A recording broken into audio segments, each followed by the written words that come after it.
Olá, seja bem-vindo ao episódio 302 de E o Resto é História, com Rui Ramos e João Miguel Tavares. As primeiras eleições universais e livres da história de Portugal realizaram-se no dia 25 de abril de 1975 e nós já falámos desse momento aqui há um ano, quando te perguntei, Rui, sobre qual tinha sido a maior conquista do 25 de abril e tu escolheste sabiamente estas eleições. Isto é no episódio 250 para os mais interessados. Mas se falarmos dessas eleições e do seu sucesso político e logístico, na medida em que todos os partidos acreditaram nos resultados eleitorais e os respeitaram, o que, parecendo uma coisa óbvia, hoje em dia está muito longe de o ser, nós não falámos daquilo que resultou na prática dessas primeiras eleições. Eu recordo que as eleições de 25 de abril de 1975 foram muito diferentes de todas as outras que seguiram, porque os 250 deputados eleitos tinham um mandato muito específico. Portanto, eles tinham o objetivo de elaborar e aprovar uma nova Constituição para a República Portuguesa que definisse o que seria o novo regime democrático e que substituísse a velhinha Constituição de 1933, que dera origem ao Estado Novo. E foi realmente isso que aconteceu. A nova Constituição Portuguesa foi aprovada menos de um ano depois, a 26 de abril a 2 de abril de 1976. 26 de abril é os anos em que a minha mulher faz anos. Acho que foi por isso que esteve aqui. Foi essa homenagem, um beijinho para a Teresa. Essa possibilidade. Exato. Fazes essa referência. Enganaste tinha para fazer ano, essa referência. Tinha um ano, ela nasceu em 75. Bom, então, foi aprovada a Constituição a 2 de abril de 1976, seguindo-se a dissolução da Assembleia Constituinte. E aquilo que te propunha para hoje, Rui, era que falássemos desse momento fundador, ocorrido há precisamente 50 anos. O que é que se passou nessa Assembleia? Que equilíbrios foram necessários assegurar? E se nos lembrarmos que a Constituinte correu ao mesmo tempo que acontecia o verão quente, o cerco do Parlamento ou o 25 de abril de 1975, como é que aqueles 250 deputados e os seus partidos foram gerindo todos estes acontecimentos? Ou seja, que impacto é que a rua teve na Constituição que Portugal conseguiu aprovar em 1976? Vamos começar por dizer que talvez a rua provavelmente não teve muito impacto, porque a Revolução em Portugal em 1974-75 foi uma revolução militar. Não foi determinada pela rua, mas pelos quartéis, e nos quartéis, aliás, pelas cúpulas militares formadas pela Revolução. Portanto, o que aconteceu em 74 e 75 foi o que os chefes militares permitiram ou quiseram que acontecesse. A pergunta talvez possa ser feita ao contrário. Isto é, que impacto é que teve a Assembleia Constituinte na Revolução em Portugal? Portanto, a eleição de assembleias para redigir e aprovar constituições é característico das revoluções, desde a Grande Revolução Francesa de 1789, no fim do século XVIII. Todas as revoluções que apelaram à vontade da nação, depois tenderam, como um dos seus primeiros atos, eleger assembleias constituintes para redigir e aprovar uma nova Constituição. E, no caso da Revolução Portuguesa, a eleição de uma Assembleia Constituinte no prazo de um ano foi uma das promessas do movimento das Forças Armadas logo a 25 de abril de 1974. E cumpriu. E essa promessa foi cumprida. É uma promessa que resistiu ao projeto do general Spínola, de que já aqui falámos, em 8 de julho de 1974, de adiar a eleição da Assembleia Constituinte para 1976 e fazer primeiro a eleição do Presidente da República até 31 de outubro de 1974. Isso foi uma proposta do primeiro-ministro Adelino da Palma Carlos em 8 de julho de 1974. Foi recusada pelo Conselho de Estado. Portanto, manteve-se aí a promessa de fazer eleições para a Assembleia Constituinte no prazo de um ano depois do 25 de abril, e resistiu também essa promessa à tomada do poder em 11 de março de 1975 por militares próximos do PCP e da extrema-esquerda. E estes militares conseguiram grandes transformações, executaram imediatamente grandes transformações sociais e económicas que antes se tinha julgado que só a Assembleia Constituinte é que poderia decidir, como as nacionalizações, reformas agrárias, etc. Portanto, eles conseguiram fazer isso, mas a Assembleia do MFA da noite de 11 de março de 1975, a famosa Assembleia Selvagem, por iniciativa do Presidente da República, o General Costa Gomes, que está a presidir essa Assembleia, mantém as eleições em abril de 1974. Era dia às eleições, mas apenas do dia 12 de abril para o dia 25 de abril de 1975. Portanto, é o único adiamento. Portanto, mantém as eleições. E ninguém fazia a menor ideia do que é que iria sair delas. Estas eleições era o horizonte eleitoral mais desconhecido da nossa história. Quer dizer, porque não havia sondagens, para começar. Não havia tradição de eleições. Não há sondagens. Não há empresas capazes de fazer isso, quer dizer, de fazer sondagens desta maneira. Enfim, corria o rumor que podia haver umas sondagens, digamos que meio artesanais, imagino. Secretas, mas verdadeiramente em público. Não foram publicados nunca resultados de sondagens antes de eleições. Portanto, não se sabe. Também não há tradição de eleições livres. Portanto, não há tradição daqueles partidos. É a primeira vez que a maior parte daqueles partidos vão a votos. Portanto, também não se sabe quem é que os vai escolher. Portanto, o país é eleitoralmente desconhecido. Os partidos são eleitoralmente desconhecidos também.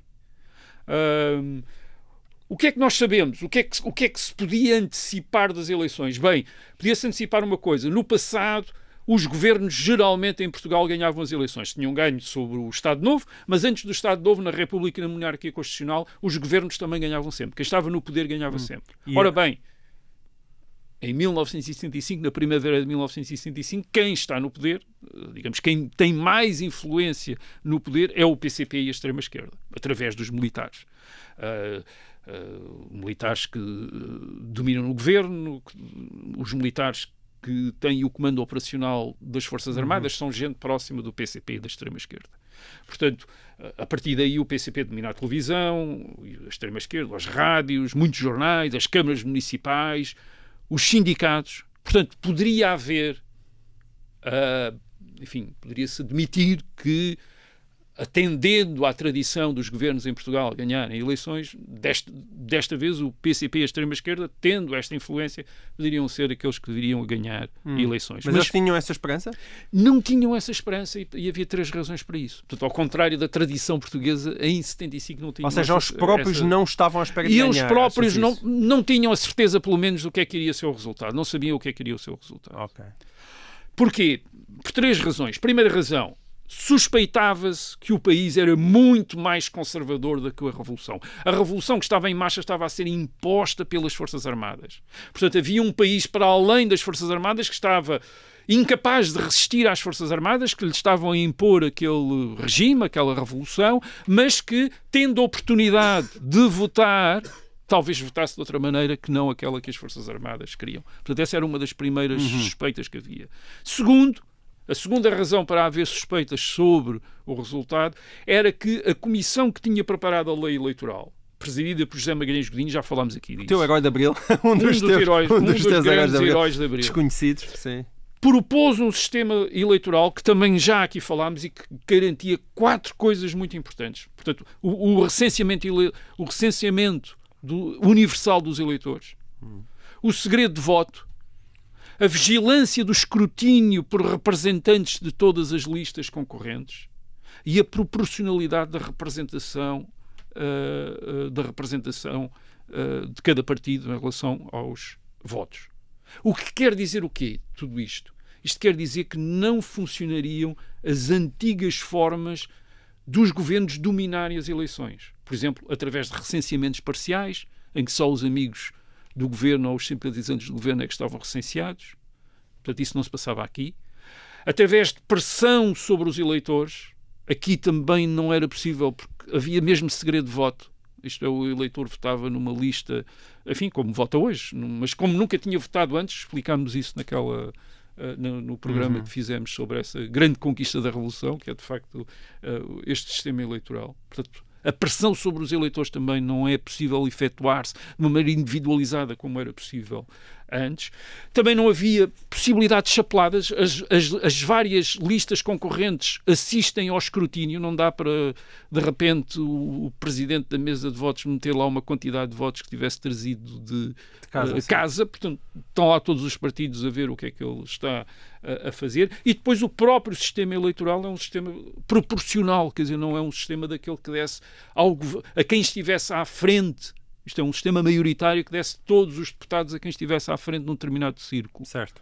E isso também tinha permitido no passado aos governos, bastava-lhes de ficar à frente para ficarem com os deputados todos eleitos por um círculo. Portanto, nada disso se passava agora aqui. Portanto, não havia essa garantia de quem estava no poder obter um resultado eleitoral que lhe interessasse. E depois, além disso, havia ainda uma Comissão Nacional de Eleições independente para superintender as eleições, com regras muito claras, de modo a assegurar, por exemplo, a mesma possibilidade de ação a todos os partidos concorrentes, por exemplo, tempos de antena na rádio e na televisão. Portanto, esta era uma segunda razão para se pensar, não, quem manda no país pode não ter o resultado que está à espera. E depois, além disso, havia outra coisa. É verdade que os militares alinhados com o PCP e a extrema-esquerda eram quem estava agora a dominar, mas eles ainda não estavam sozinhos. Havia outros militares que em 75 vão ser chamados moderados, embora fossem também de esquerda, mas moderados, que estavam determinados em garantir eleições limpas. Um deles também, uma figura extremamente importante, é o Tenente-Coronel Costa Brás, que foi Ministro da Administração Interna até março de 1975, que organiza a logística também das eleições, de maneira que as eleições sejam absolutamente limpas. E, portanto, esta outro grupo de militares que ainda também está, digamos, junto aos outros grupos alinhados com o PCP e a extrema-esquerda, mas de quem o PCP e a extrema-esquerda não estão à vontade para se distanciarem, estes farão pressão para as eleições serem limpas e não serem manipuladas. Portanto, com tudo isto, não estão criadas, não há condições que permitam aos governos manipular eleições como já tinham existido no passado. Não há isso. E por isso, a esquerda militar alinhada com o PCP e a extrema-esquerda não está segura, não pode garantir um resultado favorável ao PCP e à extrema-esquerda. E é por isso, por exemplo, que o primeiro-ministro Vasconcelos, o coronel Vasconcelos, que é alguém que está muito alinhado com o PCP, ele repete nos tempos anteriores às eleições avisos sobre os resultados das eleições, entre os quais a sua famosa observação de que não podemos perder por via eleitoral o que se ganhou por via revolucionária. Portanto, ele admite que as eleições podem correr mal, podem correr mesmo mal, e temos de arranjar maneira de não perder por via eleitoral aquilo que se perdeu por via revolucionária. E a estratégia desta esquerda militar alinhada com o PCP e a extrema-esquerda é essa. Basicamente, não podem manipular as eleições, mas então vamos limitar o impacto das eleições. Limitar aquilo que a Assembleia Constituinte pode fazer. Como é que isso Portanto, isso é feito antes das eleições. É feito exigindo aos partidos concorrentes um compromisso, através de um pacto assinado com o Conselho da Revolução, a chamada Plataforma de Acordo Constitucional, que é assinada a 13 de abril de 1975. Portanto, os partidos concorrentes apenas 12 dias antes das eleições. Têm de assinar um acordo com o Movimento das Forças Armadas, representado pelo Conselho da plena campanha eleitoral da Revolução, e com dois pontos muito importantes. Primeiro, as eleições não podem ter qualquer reflexo no equilíbrio entre os partidos representados no governo provisório. Os partidos representados no governo provisório são o PS, o PCP e o PPD. Portanto, se um deles tiver muitos mais votos que os outros, não pode, por isso, exigir mais ministros no governo. Portanto, as eleições são só para a Assembleia Constituinte, não são para os órgãos de poder, quer dizer, como, por exemplo, o governo. Portanto, este é um primeiro compromisso que os partidos têm de subscrever. O segundo é que a Assembleia Constituinte comprometia-se também a elaborar uma Constituição que salvaguardasse duas coisas. Primeiro, a opção de uma sociedade socialista, as nacionalizações e a reforma agrária. Portanto, não era dado à Assembleia Constituinte decidir que o Estado português, afinal, deveria ter uma economia de mercado, um sistema... Não, tinha de ter uma economia socialista. Tínhamos de caminhar para o socialismo. Segundo, a Assembleia Constituinte tinha de fazer uma Constituição em que estivesse consagrado o papel do movimento das Forças Armadas na direção do Estado. Esse papel seria desempenhado através do MFA, seria desempenhado através do Conselho da Revolução, que se manteria, e da Assembleia do Movimento das Forças Armadas, que deveria funcionar ao lado da futura Assembleia da República. Portanto, Portugal ia ter 2 parlamentos, um parlamento militar e um parlamento eleito pelos cidadãos e um parlamento escolhido pelas Forças Armadas. A Assembleia do MFA e a Assembleia da República. E, por Mas exemplo... isso nunca aconteceu. Espera, isto é... Mas estamos a 12 de abril de 1975, é isto que tem de acontecer, atenção. Okay. É isto que tem de acontecer em abril de 1975.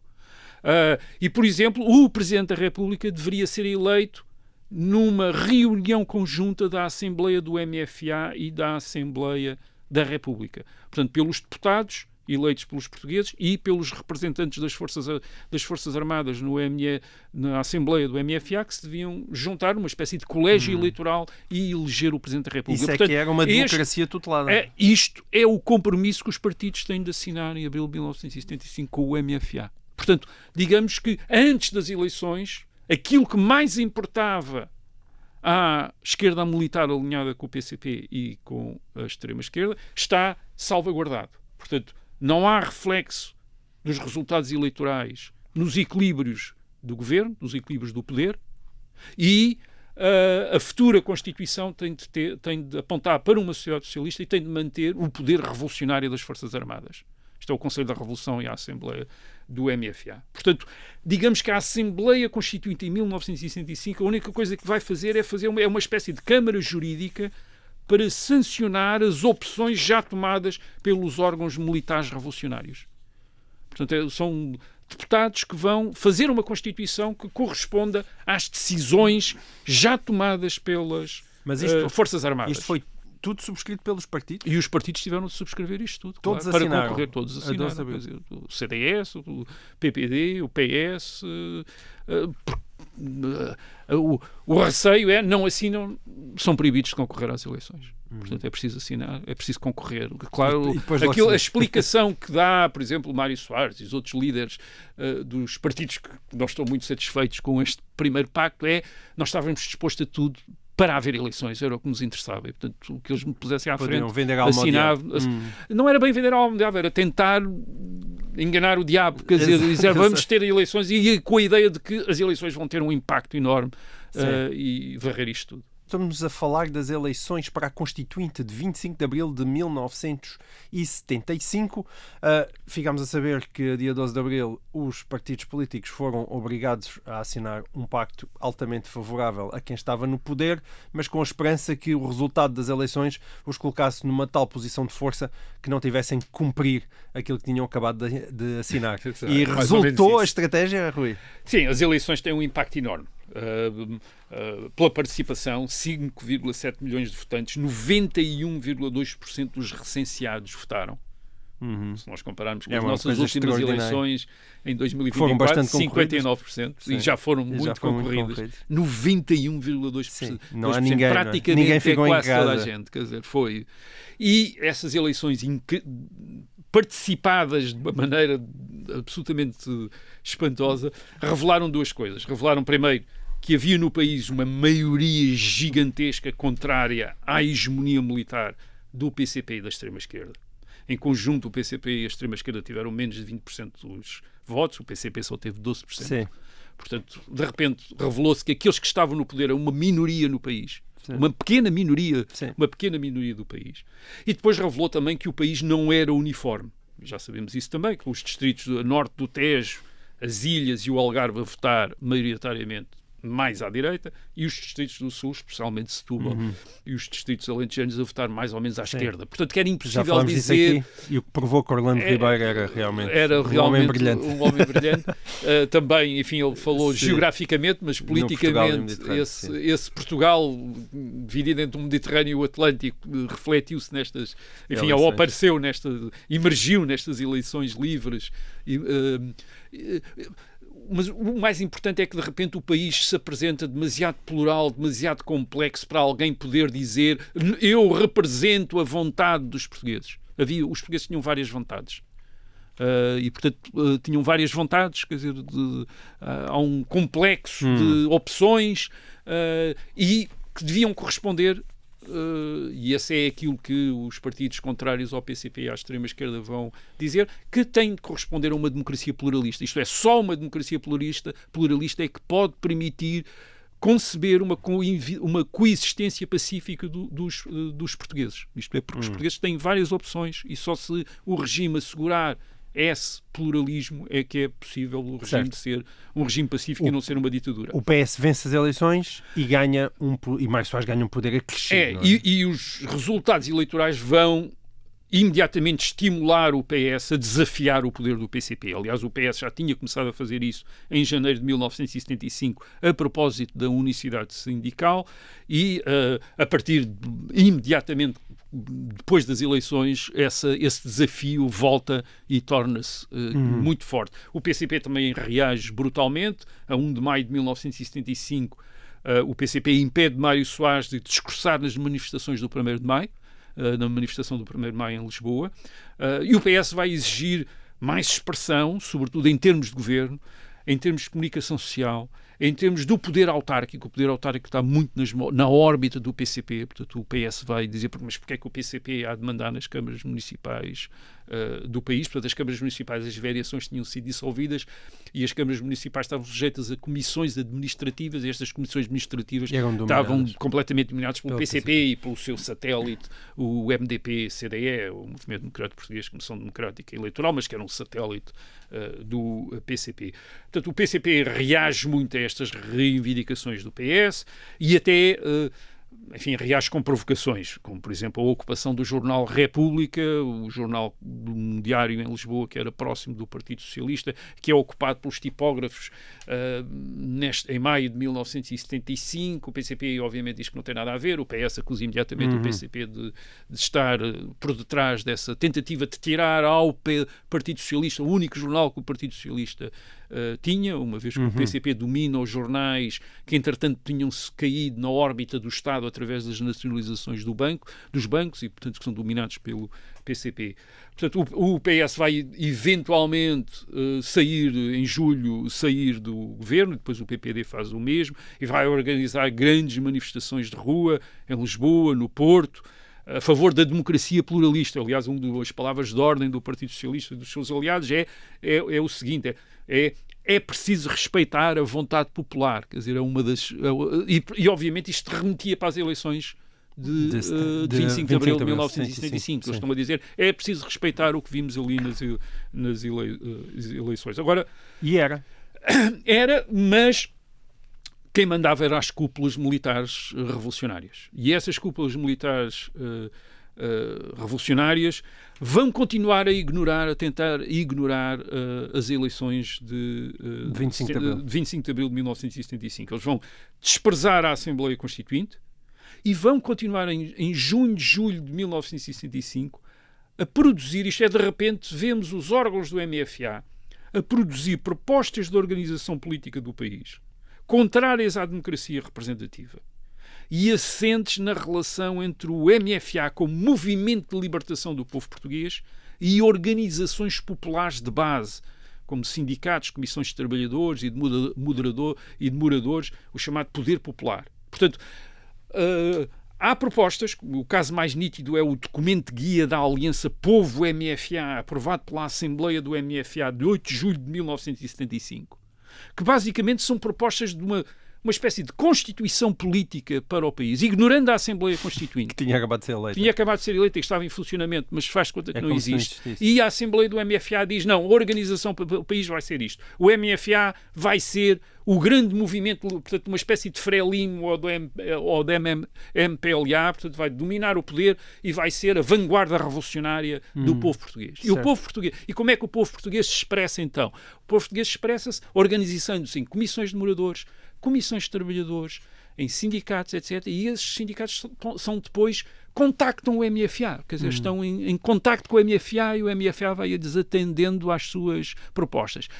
Nas comissões de moradores e nas comissões de trabalhadores deve vigorar o regime do voto de braço no ar. Quer dizer, que é para não haver o individualismo contrário à revolução. As pessoas devem estar diluídas na massa revolucionária. Certo. O que se quer é massas revolucionárias. Reparem, isto é a Assembleia do MFA a propor estas coisas e a aprovar estas coisas, enquanto a Assembleia Constituinte está ali ao lado a maneira como, a ser completamente ignorada. É isso. A maneira como tu estás a descrever isso parece que estava a existir uma Assembleia Constituinte, mas é como se fosse assim, um pequeno filme de... Sim, ninguém quer saber. Que ninguém está a ver. A Assembleia do MFA está a decidir o que é que vai ser Portugal. Mas o país também não estava a prestar muita atenção? Não, se há Assembleia Constituinte, o país também não está a prestar muita atenção, está a prestar atenção aos militares e às manifestações, e ao que é que está a acontecer nas manifestações, etc. Bom, mas ela estava a trabalhar, não é? Já que... A Assembleia Constituinte está... Em abril apresentou trabalho, portanto os senhores estavam a fazer alguma coisa. A Assembleia Constituinte está a trabalhar. Ela tem, portanto, 250 deputados, abre a 2 de junho de 1975, no Palácio de São Bento, que já tinha sido a sede dos antigos parlamentos da monarquia, da República e do Estado Novo. A maior parte dos deputados não tem experiência parlamentar, são os deputados vindos da antiga ala liberal da Assembleia Nacional, como Francisco Pinto Balsemão, Mota Amaral, Magalhães Mota.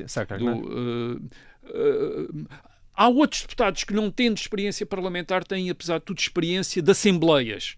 Por exemplo, daqueles deputados que tinham estado nas associações de estudantes ou que tinham sido advogados e feito parte de assembleias, por exemplo, de empresas, ou sindicalistas que também tinham reuniões de sindicatos e, portanto, esses tinham experiência de assembleia, mas não propriamente experiência parlamentar.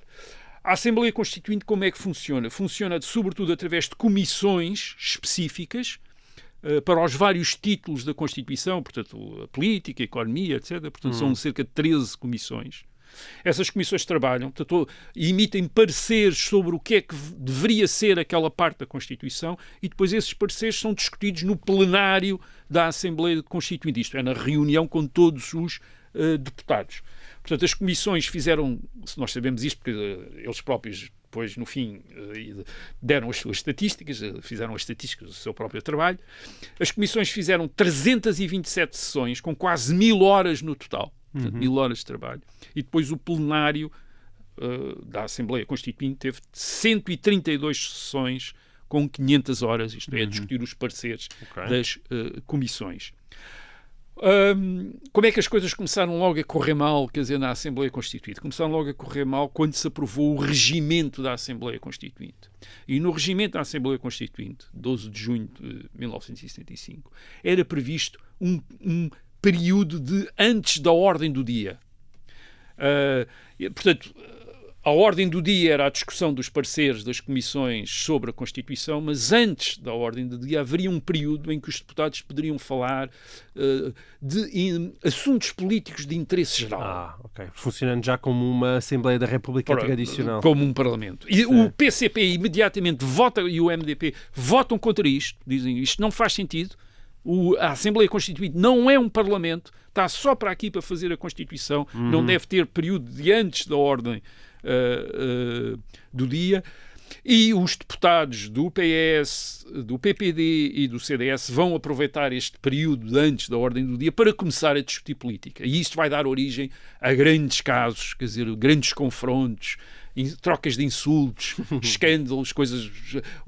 Sistematicamente, quer o PCP, quer o MDP, abandonam as sessões da Assembleia, isto é, os deputados deles levantam-se e saem todos em protesto contra o facto de do PS, o PPD e o CDS estarem a utilizar aquele período antes da ordem do dia para discutir casos de política geral, que, segundo o PCP e o MDP, não competem à Assembleia Constituinte. A Assembleia Constituinte é completamente secundarizada. Portanto, a comunicação social estatizada ignora basicamente o que é que a Assembleia Constituinte está a fazer. Há muito poucas notícias sobre a Assembleia Constituinte. O Governo Provisório não fixa subsídios aos deputados. Portanto, os deputados só em setembro de 1965 é que passam a ter subsídio. Portanto, até aí, pessoas vindas do resto do país, eleitos de todo lado, é por conta própria que têm de se manter em Lisboa para trabalhar na Assembleia Constituinte, e nas ruas, em manifestações sucessivas à extrema-esquerda, sobretudo, exige, no verão de 1975, a dissolução da Assembleia Constituinte. É um dos grandes reivindicações, dissolução já da Assembleia Constituinte. Querem fechar a Assembleia Constituinte. E a Assembleia Constituinte é também desvalorizada politicamente por várias iniciativas. Por exemplo, Álvaro Cunhal, o secretário-geral do PCP, assiste à abertura e imediatamente suspende o mandato. Portanto, É um sinal. O PCP acha que a Assembleia Constituinte não é o lugar onde o líder do PCP deve perder tempo. Mesmo Mário Soares participa muito pouco, e até os outros líderes partidários também participam muito pouco. Portanto, em 1975, isto é uma das características da Revolução Portuguesa, a Assembleia Constituinte não tem o destaque das Assembleias Constituintes de outras revoluções, como a Revolução Francesa de 1789, em que a Assembleia Constituinte é o principal cenário do debate político. Não é o caso. Em Portugal não é. Quer dizer, em Portugal é uma coisa que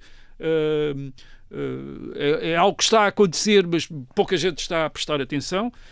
Porquê? Por causa da natureza militar da Revolução, é aquilo que explica, é o que explica isso. Mas o que interessa é o que está a passar-se nos quartéis. Mas isso ao mesmo tempo pode ter favorecido a independência e a liberdade com que aquelas pessoas estavam a Não atuar? tanto, porque eles estão a ser, por exemplo, insultados pelas galerias sistematicamente. Okay. Há uma pressão enorme da rua, da possibilidade de serem dissolvidos a qualquer momento. Há deputados que têm medo de ser presos e que, portanto, também faltam a sessões com medo de poderem ser presos. Mas aquilo é essencialmente um trabalho de especialistas, não é? Não, aquilo acaba por se tornar o que lá se começa a passar é um debate entre professores de Direito, quer dizer, que é o que lá estão, sobretudo os professores de Direito do PPD, que tem muitos professores de Direito. Jorge Miranda, Mota Pinto, Manuel Costa Andrade, Barbosa de Mel, Marcelo Rebelo de Sousa. Portanto, o PPD é o partido com mais pessoas de Direito. E depois, no PCP, há Vital Moreira, também um outro professor de Direito, que faz o contraponto a estes, quer dizer, e que discutem entre eles. E, geralmente, até as discussões entre eles são sobretudo técnicas, quer dizer, eles acham que uma coisa está errada tecnicamente, quer dizer, que não está bem escrita, não está bem elaborada, etc. De facto, o único momento em que a Assembleia Constituinte, digamos, aparece no centro do noticiário é em 12 de novembro de 1975, quando o PCP resolve pôr os seus sindicatos a cercar o Palácio de São Bento.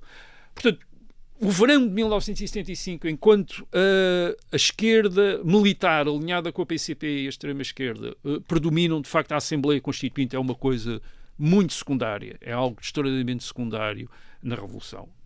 As coisas mudam a partir do 25 de novembro de 1975, quando os militares que não estão alinhados com o PCP e a extrema-esquerda afastam aqueles que estão alinhados. Quer dizer, e aí há outras condições. Por exemplo, o Conselho da Revolução aceita rever o pacto MFA-partidos. Isto é, quer que haja um pacto ainda, portanto, uma plataforma de acordo constitucional, mas aceita rever. E o novo pacto, que é assinado a 26 de fevereiro de 1976, é completamente diferente do Pacto de Abril de 1975. Por exemplo, estabelece a eleição direta do Presidente da República e reduz a tutela militar, mantém a tutela militar, mas reduz a tutela militar ao Conselho da Revolução, já não há Assembleia do MFA, e apenas para um período de transição. O período de transição era o tempo da legislatura que ia começar em 1976, que era uma legislatura que não tinha poderes constituintes. A legislatura, portanto, a Assembleia da República a ser eleita em 1980 já viria com poderes constituintes. E aí podia-se rever a Constituição. Poderia rever a Constituição e pôr termo ao chamado período de transição. Como se faria em 82, não é? Como se fez depois. Os debates dentro da Assembleia Constituinte também mudam completamente depois do 25 de novembro de 1975. O PCP e os seus aliados, que tinham completamente desprezado a Assembleia Constituinte no verão de 75, quando estavam em força, quando estavam no poder, a partir do momento em que perdem o poder, passam a investir imenso na Assembleia Constituinte. Já de repente aparecem todos interessados. Passa a ser o principal palco deles. E tentam também, na Assembleia Constituinte, fazer outra coisa, que é de tentar aproximar-se do Partido Socialista, isto é, tentar aproximar votações do Partido Socialista, até para terem influência. Também acontece qualquer coisa na Assembleia Constituinte. Muitos deputados socialistas importantes vão para o 6º governo provisório, onde o Partido Socialista também tem agora muito mais influência depois de novembro de 1975. E os substitutos desses deputados parecem ser gente mais à esquerda dos que lá tinham estado e, portanto, mais favoráveis a votações e aproximações com o PCP. E a partir de fevereiro e março de 1976, os alinhamentos na Assembleia da República mudam. Portanto, no verão de 75, geralmente era o PS alinhado com o PPD e o CDS contra o PCP. Agora, os choques principais começam a ser entre o PS e o PPD. Quer dizer, os choques a partir de fevereiro, março de 1976, os choques são entre o PS e o PPD. O PPD, entretanto, também se tinha dividido, portanto, há uma cisão no PPD em dezembro de 1975. Há uma parte que está com Francisco Sá Carneiro, a outra parte que está contra. Portanto, é esta parte que está com Francisco Sá Carneiro que entra constantemente em choque com o Partido Socialista. Portanto, há um alinhamento diferente. O PS, em 1975, tinha votado com o PPD e o CDS, sobretudo, os direitos, liberdades e garantias, que era uma coisa que, enfim, que era uma forma de garantir a liberdade contra os excessos, contra enfim, as tentações autoritárias da Revolução em 1975, mas em 1976 o PS vai começar a votar com o PCP as chamadas conquistas da Revolução, isto é, as nacionalizações, a reforma agrária e as limitações à iniciativa privada no campo social e económico. Portanto, de repente, a Assembleia Constituinte muda, há uma Assembleia Constituinte de 1975 e há uma Assembleia Constituinte de 1976 e às vezes até nem os deputados são os mesmos, porque muitos deles, entretanto, tinham renunciado e essa ao mandato. segunda fase mais parlamentar até ainda, se calhar, do que a primeira, não? Sim, quer dizer, está-se a discutir outras coisas e sobretudo, está-se num ambiente completamente diferente. O PS, nesta altura, tem meio de uma espécie de uma progressão da direita e, portanto, está interessado até numa certa em aproximações ao PCP. Bom, mas a verdade é que se entenderam dia 2 de Abril. A Constituição é votada a 2 de Abril. Não toda a gente se atendeu, nem toda a gente se entendeu. O CDS vota contra a Constituição por causa da organização económica e social. Portanto, a organização económica e social é a grande divisão. A organização económica e social é aquilo que diz respeito às nacionalizações irreversíveis, às ocupações de terras no Alentejo, a chamada reforma agrária, às limitações à iniciativa privada. A iniciativa privada não tem acesso, por exemplo, ao banco, aos bancos e a outros serviços financeiros. Agora, há uma coisa que é votada mais ou menos consensualmente, que é a organização do poder político. E é curioso, porque para alguns essa devia ser, aliás, o único objeto da Constituição. A Constituição devia ser apenas uma Constituição política e sobre o poder político. E, portanto, desse ponto de vista, há um certo consenso em relação ao que vai ser o regime depois de 1976. Não em relação ao modelo económico e social, mas em relação ao modelo político. Isso é mais ou menos aceito. Quer dizer, é o lado consensual da Constituição, mais ou menos consensual da Constituição de 1976. Muito bem, e assim acabamos com um tom de harmonia que nem sempre é o mais esperado quando tratamos destas matérias de 75 e de 76, mas cá estaremos de volta para mais um Resto da História para a semana. Até lá.